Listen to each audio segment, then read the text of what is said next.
Welcome to the Quit Vaping podcast, the podcast designed to make you a non-listener.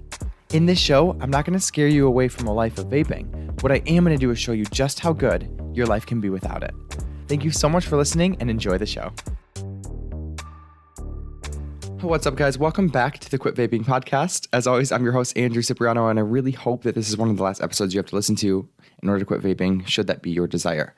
So today we're going to talk about my dad a little bit and how his story with cigarettes and actually what I'd recommend you don't do, because I'm seeing this in real time, what he's doing. But just as a really quick side note, I want to thank you all for listening to the podcast so far.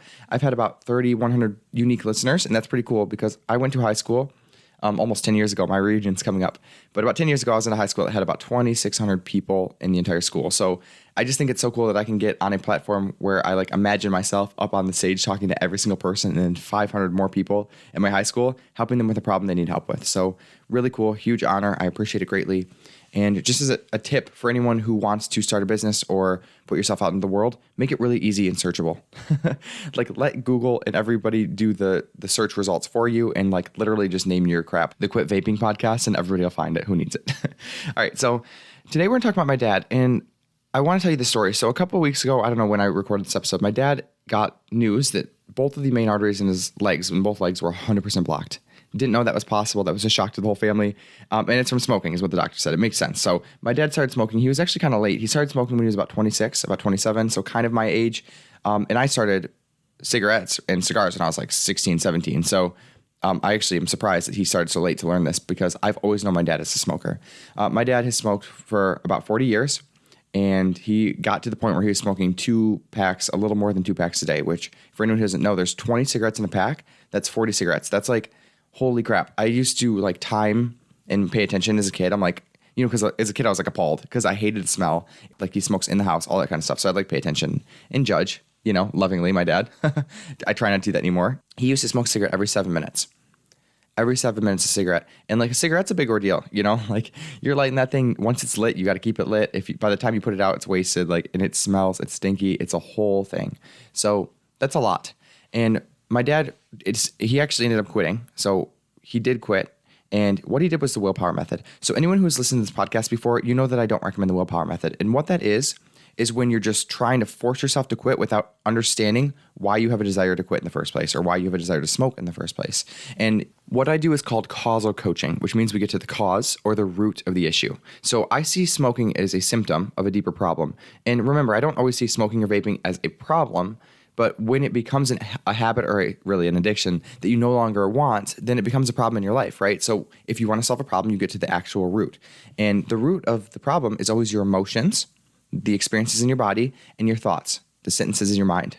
So my dad quit with willpower, and what that means is that he just forced himself to quit. This is a very hard-headed, old-style, old-school Italian way of doing things. That's how he's always done things. But I have better tools now, so that's what you're going to get in this podcast. So I would recommend that you don't quit with willpower, because when you quit with willpower, you're actually fighting your urges.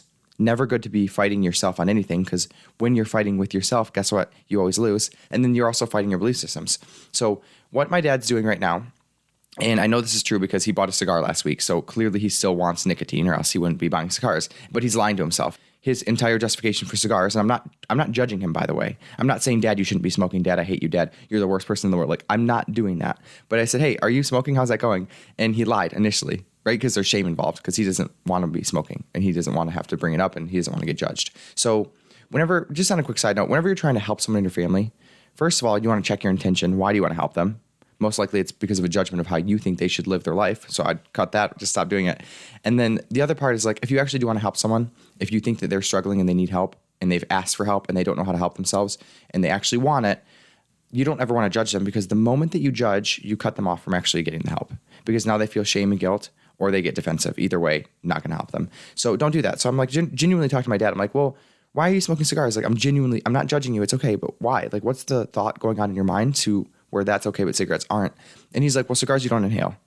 So my dad's still getting nicotine. He's just telling himself he's not getting nicotine. That's the justification, right? So I can tell right from there, from that entire action that he's taking, that that's a willpower method quitting, because he still wants nicotine. He doesn't know why he wants it. He doesn't know how to process urges, and he's just going to really, from my eyes, he's going to lie to himself in order to keep using nicotine.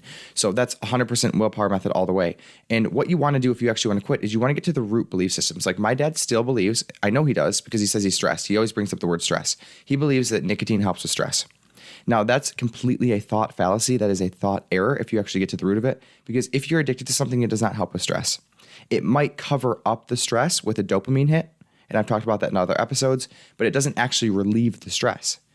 And in addition, it actually makes more stress because now you're addicted to something, and the reaction in your body to addiction is actually to create physical stress and physical anxiety until you get that substance again. So overall, if you're actually just being logical about it, addiction makes more stress overall in your life than it could ever solve, which it doesn't solve, it just covers up, right? So remember, I do causal coaching. That means I get to the root. We don't ever want to cover up a symptom and tell you the problem's solved. But I see that's what's happening a lot with most people when they try to quit. So like I've said in other episodes, the solution for my dad is twofold. My dad is strong enough in his body to just totally get over nicotine addiction because it's really not a strong addiction. It lasts 2 to 3 weeks at the very most, and it's mildly uncomfortable. But the big addiction, the one that really hurts people, is the mental addiction to nicotine. And that is caused by you resisting your urges, fighting yourself on your urges instead of allowing them. And then the other part of that is that you're fighting your belief systems. My dad still believes that his life is better with nicotine. So when he doesn't use nicotine, there's a cognitive dissonance where, well, I believe that I should have this and my life's better, but I'm not using it. So there's this tension, right? Again, you're fighting yourself. The way to clean with no desire, you guys, I do not have a desire for nicotine. I am not lying to myself. I literally was around my brothers last night. We're at a bonfire in Michigan. We do bonfires in Michigan out in the bayou. And there were cigarettes and cigars and vapes there last night, and I don't have a desire to use it. And you're like, Andrew, how is it possible you have no desire? How is it possible you don't have to use willpower? Because I no longer have beliefs in my life that nicotine is serving me.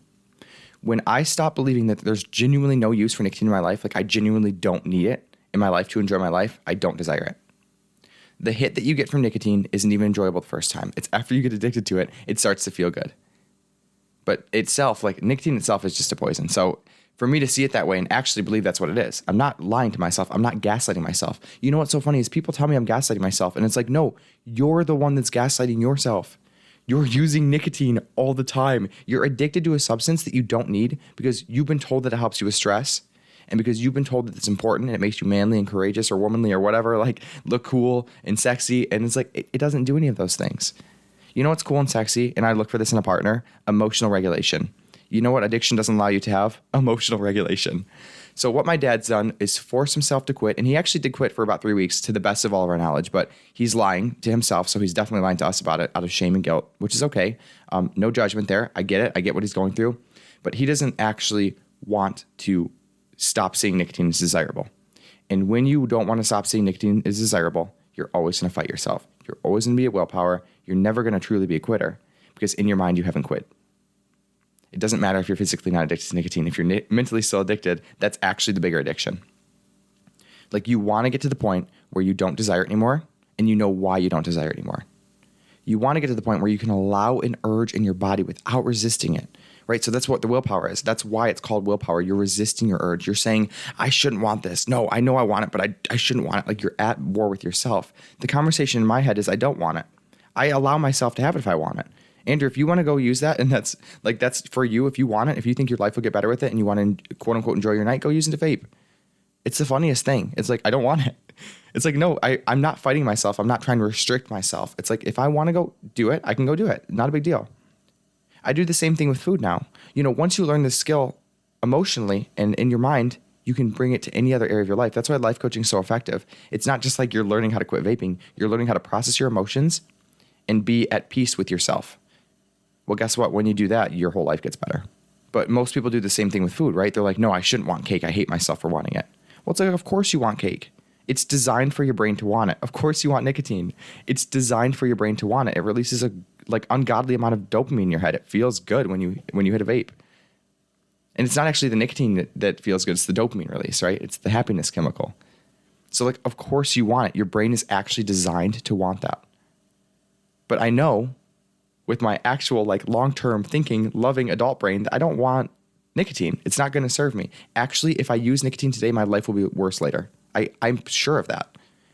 And knowing that and being an adult and actually trying to create the life that I want and become the person that I want to, nicotine just doesn't fit into that life. Like, I cannot imagine myself on a stage, even in like 4 months or a year or 2 years, helping people with their mental health, helping coach them, and still wanting to think about nicotine and being addicted to that and think, oh my God, I want to vape.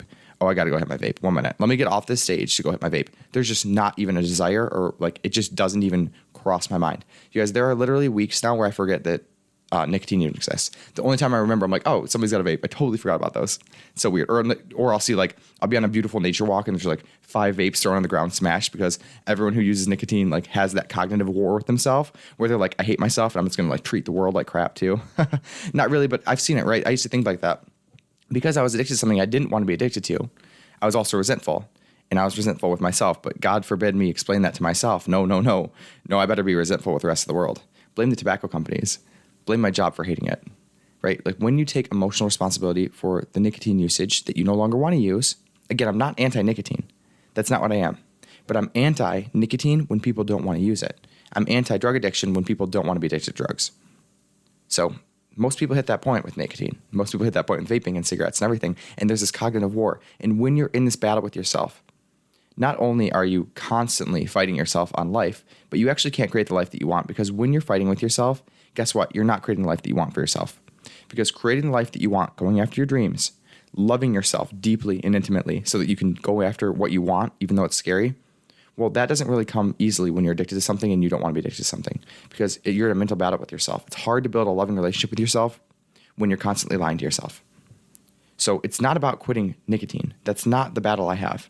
It's about becoming the best version of yourself, and I can't imagine that someone who's addicted to drugs of any kind is becoming the best version of themselves. So don't be like my dad. I love him. He's a great father, but he's such a hard-headed Italian guy who's going to be addicted mentally to nicotine the rest of his life, because he will not open up the possibility to see that maybe he has some emotional problems to learn how to process, and he has some belief systems that are just creating a lot of suffering that's completely unnecessary. If you want to quit vaping, I can help you. Hopefully this podcast is doing that. If you guys haven't rated this podcast, please do that. I think it's so cool that I have a podcast doing this, and like, leave some 5-star reviews. And if you hate it, leave some 1-star reviews so I can do better. All right. You guys have a fantastic day. Enjoy the beginning of spring that we got here. See you next week. What's up, guys? I hope you're enjoying the show and that each episode is bringing you one step closer to becoming a non-listener. If you'd like to take all this information to the next level and finally quit vaping for good, you can check out the course link in my bio. Have a great day. See you next week.